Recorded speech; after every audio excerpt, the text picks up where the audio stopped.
یہ حرام خوری جو ہے یہ ہمارے معاشرے میں رچ بس گئی ہے۔ حرام خوری کے جو کھلے مظاہر ہیں وہ تو ہیں ہی، رشوت کا بازار گرم ہے۔ یہ جو لوگ بیٹھے ہوئے ہیں اور حکومت کے اندر جو بڑے افسر ہیں وہ کوئی ٹھیکہ دیتے ہیں تو اس میں رشوت کے بغیر کوئی ٹھیکہ نہیں ہوتا۔ وہ جو رشوت لے رہے ہیں وہ حرام کھا رہے ہیں، وہ ان کے لقمے میں، ان کے کھانے میں حرام داخل ہے،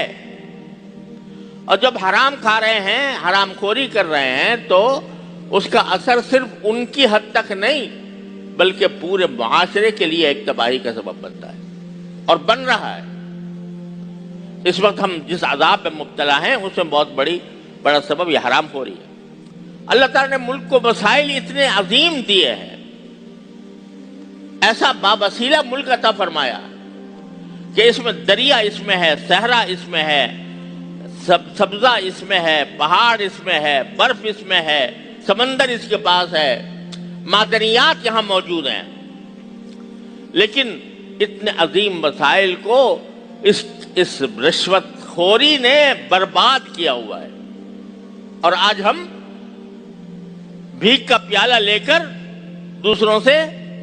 بھیک مانگنے پر اور قرضے مانگنے پر مجبور ہیں۔ وہ کڑی شرطیں عائد کر رہے ہیں کہ یہ کرنا ہوگا، یہ کرنا ہوگا، یہ کرنا ہوگا، اس کے بغیر آپ کو پیٹرول مہنگا کرنا ہوگا، آپ کو بجلی مہنگی کرنی ہوگی۔ یہ سارے شرائط عائد کر کے ان کے سامنے ہم بھیک کا پیالہ لے کے بیٹھے ہوئے ہیں،